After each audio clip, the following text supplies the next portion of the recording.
Yes, kanonye mbifuriza igicamunsi kiza, igicamunsi cy'umugisha kuroswa mu masaha yo ku gicamunsi bakunzi ba TV Duniani Kote. Turagarutse rero na makuru tuba tugarutsemo arebana n'umutekano, politike na diplomasi, aho tuba tugiye kwinjira ku butaka bw'i Burundi tukamenya uko situation ihagaze ndetse nuko bimeze kugeza maginga ya.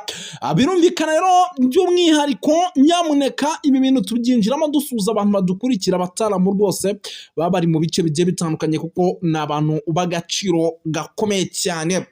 Nk'ubu rero reka mbanze nisuriza abantu badukurikira nyamuneka bari mu gihugu cy'u Burundi kuko badukurikira ari benshi cyane, kuko badukurikira bari muri Coline Mujejuru, badukurikira bari muri Coline Murangara, badukurikira bari muri Coline ya Tongo, badukurikira bari muri Coline ya Kinazi ndetse n'ahandi hagiye hatandukanye. Tubaye ikaze tubikuye ku mutima. Ni benshi cyane rero by'umwihariko badukurikira bari hirya no hino, bari Kenya, bari Tanzania, bari Malawi, bari South Africa, bari Zimbabwe, aho bose tubahaye ikaze tubikuye ku mutima muri rusange. Bari ku mugabane rero by'umwihariko w'Iburayi nanone muri Leta Zunze Ubumwe za Amerika mu ntara gatatu diaspora, Canada, Ububiligi ndetse n'Ubufaransa, nabo tubaye ikaze tubikuye ku mutima. Ni byinshi cyane rero tugiye kuba tugarukaho, ariko kandi tuva imuzi n'umuzingo na makuru menshi cyane arebana n'umutekano, politike na diplomasi. Munyemere rero twirukanse cyane mitema ku itikitwa izi ngingo z'ingenzi tugiye kuba twibandaho, ndetse mbabwire byinshi bigiye bitandukanye by'umwihariko tugiye kuba dukomozaho. Muraza kunyemera dusimbukire muri CNDD-FDD tubabwire yuko butuvugana uwitwa Gervas Ndakobuco bakunze gutaza ndakugarika yamaze kukameza, amaze kugaragaza neza ko isaha ku isaha ari umwe mu bantu bashobora kuza guhagama mu buryo bukomeye cyane Generali Neva, ndetse kandi afatanyije n'uwitwa Reverien Ndikuriyo, uyu ni umunyamabanga mukuru wa CNDD-FDD. Turaza kubabwira yuko rwose ubu tuvugana i Burundi kampanye zigera kuri 3 z'abacancuro baba Black Water bamaze rwose kuba by'umwihariko bahagera mu buryo navuga ko budasanzwe. Abangaba rwose rero bakaba rwose ngo bagomba kuza kwerekeza ku butaka bwa RDC, ndetse ni na bamwe mu baza gukoresha drone, akazi gakomeye by'umwihariko zigomba kujya kugoma kurasa mu bice by'iminembwe. Ngira ngo ibindi byimbitse turaje tubikomoza mumenye byinshi bigiye bitandukanye.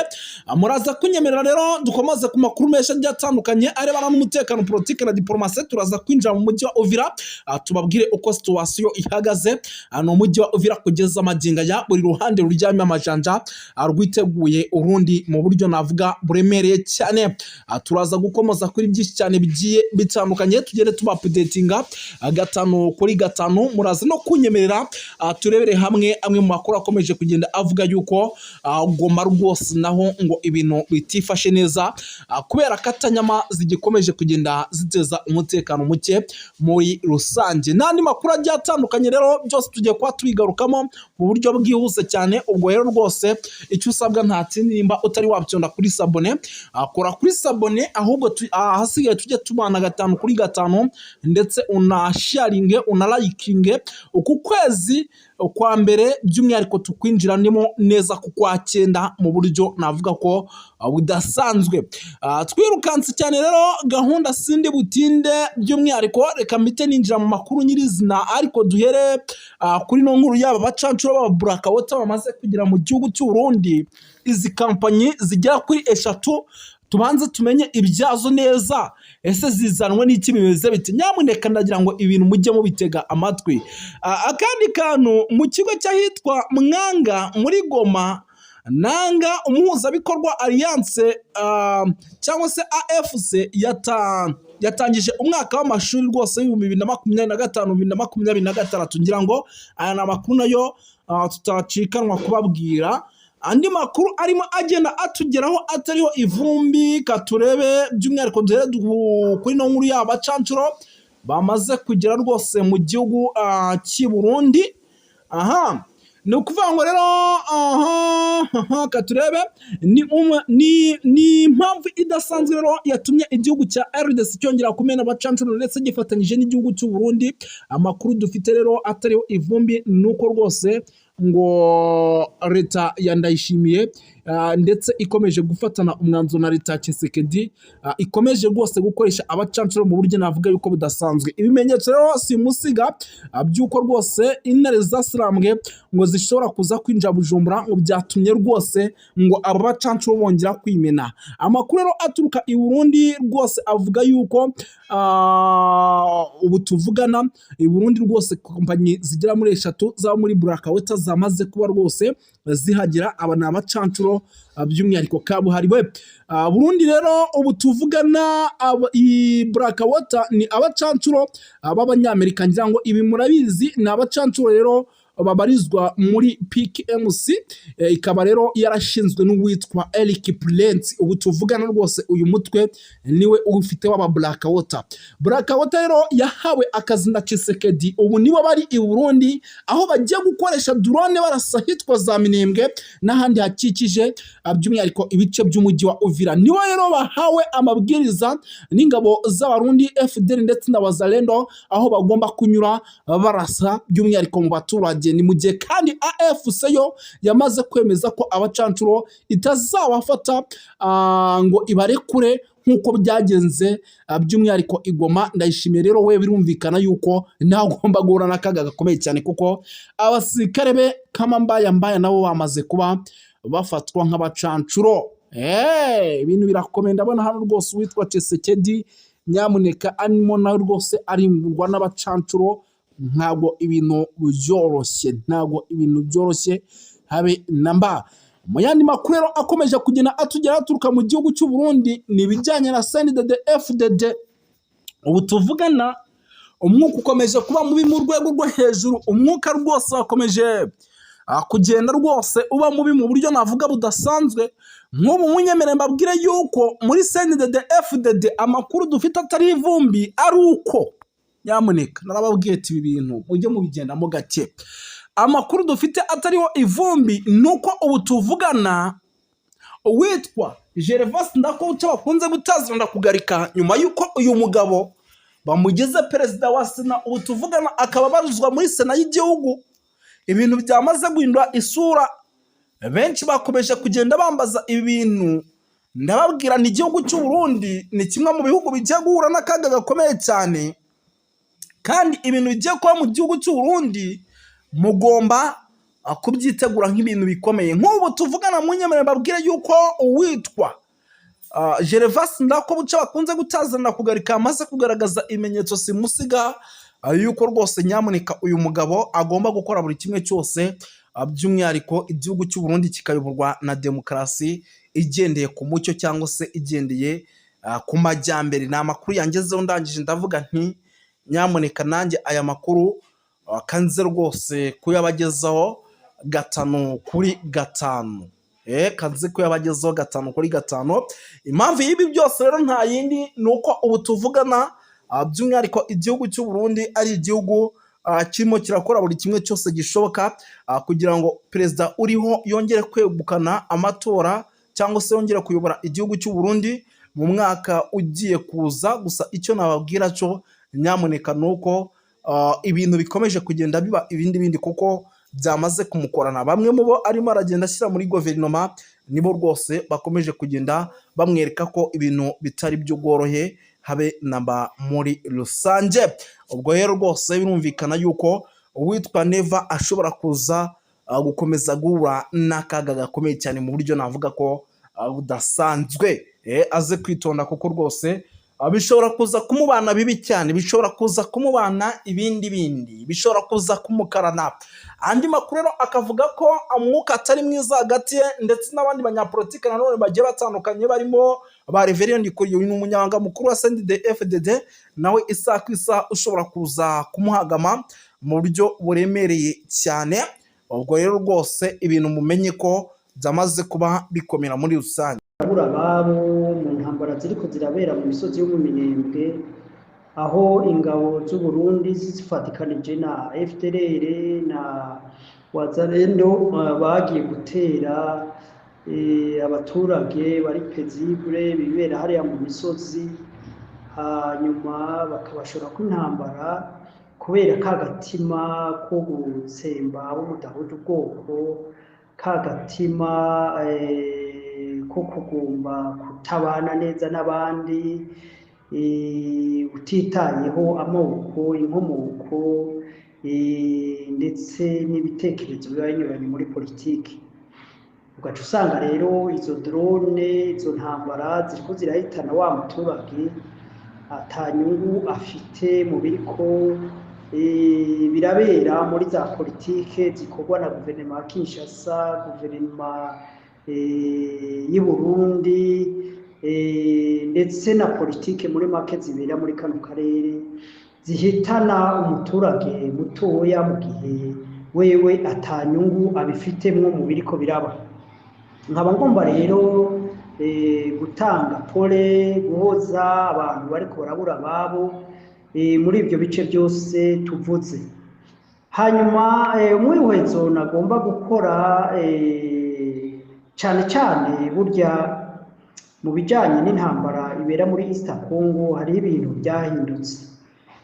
Hariho ibintu byahindutse bivanye nuko abanyapolitike bafitaniye ibibazo muri izo ntambara bagerageje gushakisha igisubizo gishobora gutuma mu burengerazuba bwa Kongo haba amahoro, kuko murabona ko biteje ibibazo ku mipaka y'ibihugu bibanyi, haba guhereye muri Sudani y'Epfo ukaja muri Uganda, ukaja mu Rwanda, ukaja no muri Tanzania no mu Burundi. Murabona yuko uburengerazuba bwa Kongo bumaze guhungabana, ahanini byatumye ibyo bihugu bidashobora kugira amahoro, impunzi nyinshi, imigwi y'abicanyi iba ijagajagaraye muri ibyo bihugu, kandi ugaca usanga irakora ibikorwa byo guhohotera abaturage.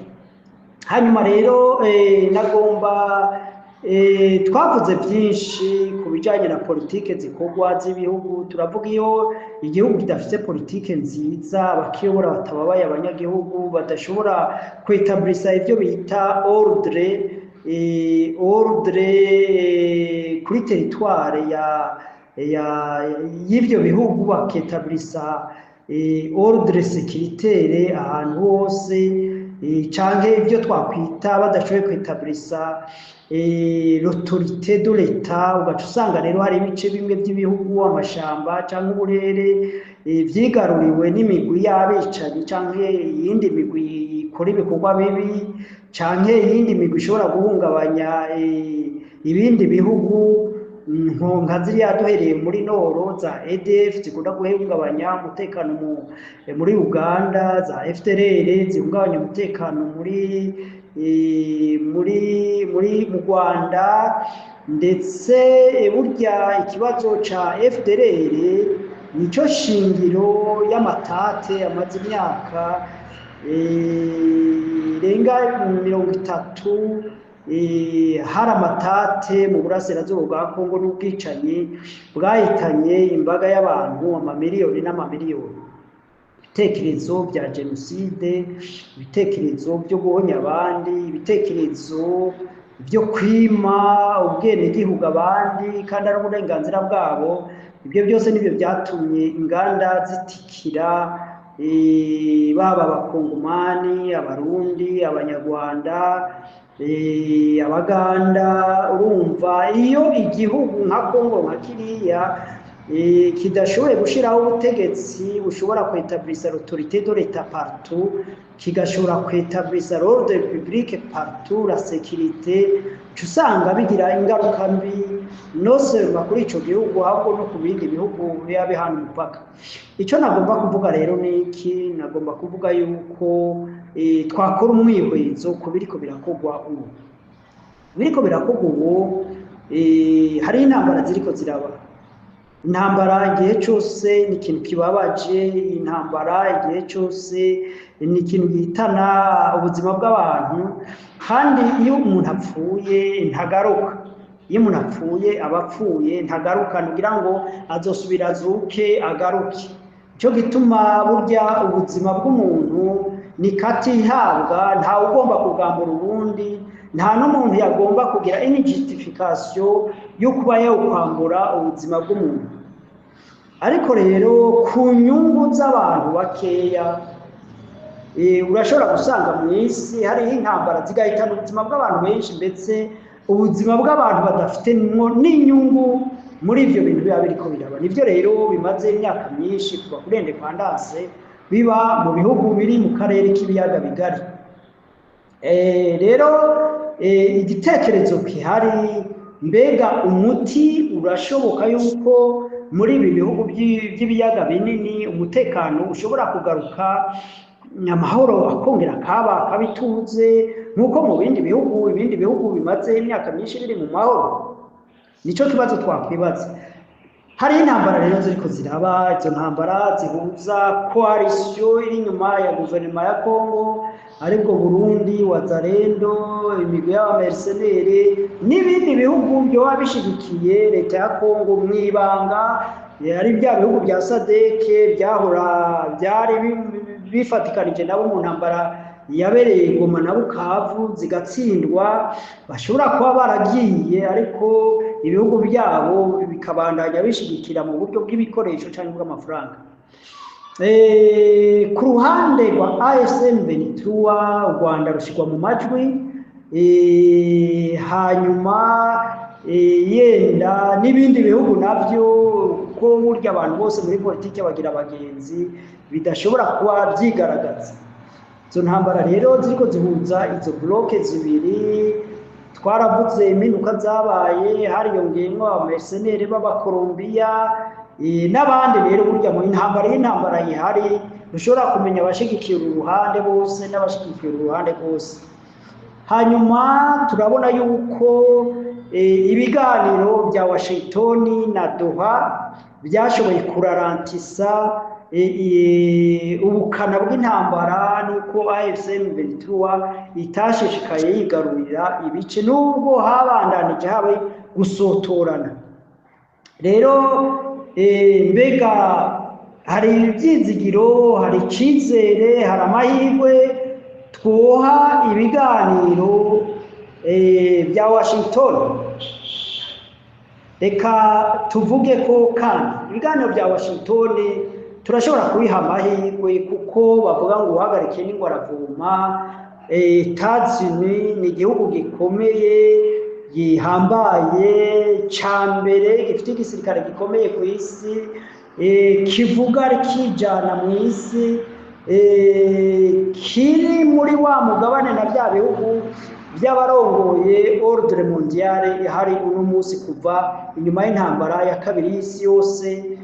Turabona ko Etats-Unis ariyo n'Uburayi aribo barongoye ibyo twakwita ordre mondiale. Nubwo abantu benshi badatahura ibyo tuvuga, ibyo twakwita ordre mondiale, baba ari abantu bashobora guha amategeko ibindi bihugu, bashobora gutuma politike zabo n'ibikorwa bakora bishobora kumvirwa kurusha uko ikindi gihugu cyari cyo cyose cyovuga. Ayo n'amahirwe manini dushobora guhera ibiganiro bya Washington, kuko Washington Perezida Trump ashobora gukoresha igitinyiro ciwe agategeka leta ya Kongo na leta y'u Rwanda bakaba boshobora kumvikana. Ariko kandi mbega Trump twoshobora kumwizera turebye uko ariko arigenza mu matate y'Uburusiya na Ukraine, cyangwa amatata ari hagati y'Abisirayeli n'Abarabu? Dushobora kugira icizere yuko Trump ahari ashobora kugira icyo ahinduye ku byo twakwita la politique americaine mu bindi bihugu, canke ko impinduka ku bijanye na ordre mondiale, kuko twabwiye ko Amerika n'Uburayi aribyo biri imbere mu kuyobora ibihugu byo ku isi. Reka dufate iyo scenario ya mbere yuko bishoboka yuko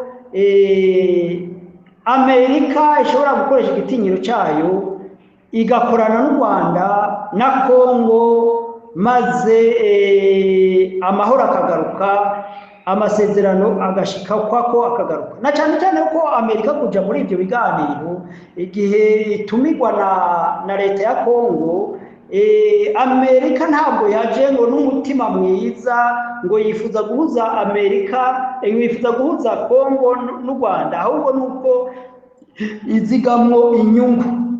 kandi muri ibyo biganiro n'u Rwanda nabwo ruzigamwo inyungu, kandi amahoro n'umutekano bigarutse ibyo ari byo byose ibihugu byose byo mu karere byabonamo inyungu. Ibyo rero ni igitekerezo gishobora gutuma dushobora guha icyizere kininiya ibiganiro bya Washington, kuko ibiganiro bya Washington burya nibyo bidigita ibiganiro bya Doha, nubwo abo bihuza batandukanye ko urabona n'u Rwanda nubwo rutagaragara cyane cyane Amerika, ariko Doha nabo nyene baba barimwo. Iyo leta ya Congo na AFC/M23 baganira i Doha, n'u Rwanda ruba rufitemo intumwa na Amerika n'ubumwe bwa Afurika, ubumwe bw'Uburayi, ibihugu byinshi babifisemo abarimo kugira ngo les facilitateurs. Rero dushobora gutanga amahirwe menshi cyane, kandi niyumvira yuko byaba ari politike nziza Amerika ihinduye politike yayo ku mugabane wa Afurika, kuko cyane cyane twaba tubona ko Amerika yinjiye mu buryo bw'ubucuruzi n'ibihugu bya Afurika nabyo bikaba byahabonera akoyoko mu gukora amasezerano na cyane cyane ashingiye ku byo ubucuruzi. Ariko ubucuruza gwa Amerika, amakampuni ya Amerika, amakampuni y'Uburayi, amakampuni y'ibindi bihugu niyo bashobora gukorera muri Kongo mu gihe hari indyane n'ubwicanyi n'imigwi ikora ibyigombye. Nicyo gituma rero buriya ikibazo cy'umutekano kigaruka nacyo, kuko arico kirashyira gikingira inyungu z'ibyo bihugu biba byazanye investissement muri icyo gihugu cyari igihugu cya Congo, igihugu cy'u Rwanda, igihugu cya Uganda, igihugu cya Tanzania, igihugu cy'u Burundi. Nabwo ko ibyo bihugu birimwo le potentiel ubutunzi bwinshi cyane, yaba amapetrole, yaba toutes sortes de minéraux, yaba iby'amazi, yaba ibintu byinshi cyane by'ubuhinzi n'ubworozi bishobora gukorekera muri aka karere, maze aka karere kagashobora kugaburira isi mu bintu byinshi. Nicyo gituma rero mubona ibihugu by'Uburayi, ibihugu bya Amerika, ibihugu by'Ubushinwa, ibihugu by'Uburusiya bitabyifuza gushingura ikirenge muri ibi bihugu by'ibiyaga bigari, kubera birimo ubutunzi bwinshi. Reka duha amahirwe ibi biganiro. Senariyo igira kabiri, mu gihe ibiganiro bitokunda noneho hakaba inzira yo gufata umuheto. Icyo gihe u Rwanda gobangaje, AFC/M23 yobangaje, Uganda yobangaje, n'ibindi bihugu nka Kenya n'ibindi bihugu tutabona tutazi byoshobora kuba angaje kuri iyo bloke kugira ngo vyempoze la sécurité kuri East Congo. Ivyo navyo harimo riske nini ya yuko Tshisekedi ashobora kubihumberamo n'intwaro yiwe igatembagazwa na burya na opposition ikomeye ihambaye y'abakatumbi, y'abafayuru, y'abakabira n'abandi benshi, imigwi ikomakomeye, imigwi za Katolika, amadini menshi amaze kugaragaza yuko adashigikiye politike ya Tshisekedi. Nico gituma ubona bamuhatira ibiganiro bihuza abakongomani bose. Nico gituma rero kuba ko Tshisekedi atofata ya mahirwe ya Washington n'u Rwanda ngo yabyaze umusaruro, akishingira yihambira kuri bya bitekerezo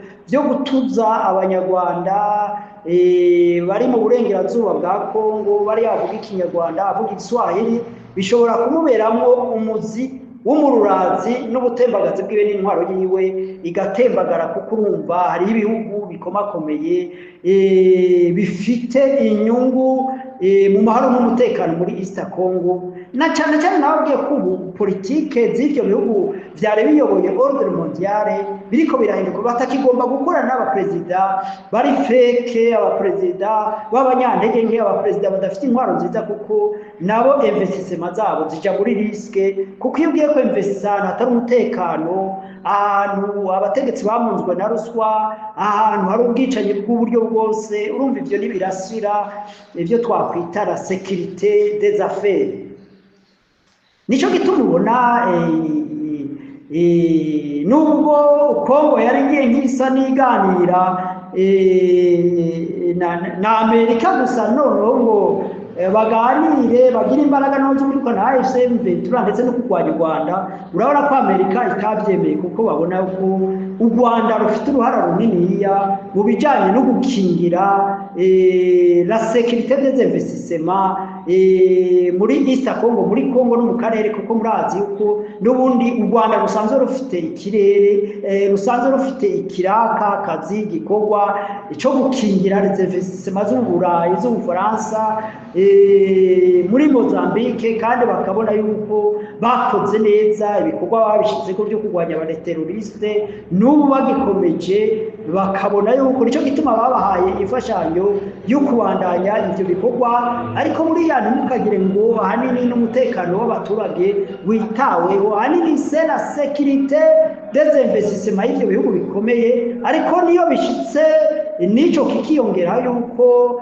n'abanyagihugu nabo bakingirwa bakabona amahoro ivyo navyo ni drapo nziza ku gihugu cy'u Rwanda ni igikorwa ciza mu makuru ico gituma rero Amerika itari kwemera diri hagati yayo na Kongo gusa ikirengagiza u Rwanda kuko u Rwanda rufite ibintu byinshi Amerika ibona vyofasha pour garantir les investissements zabo muri mu karere k'ibiyaga bigari muri East Africa nico gituma ngaho twogira kudosha pour u Rwanda politike yayo internationale politike yayo mu bijanye n'iby'umutekano politike yayo mu bijanye no gutunganya neza igihugu ibyo twobakudosha kuko igituma bizigwa n'ivyo bihugu by'Uburayi bya Amerika n'ibindi bihugu bikomakomeye by'Uburusiya n'Ubushinwa ukasanga barahurira yuko u Rwanda rufite uruhara runiniya mu bijanye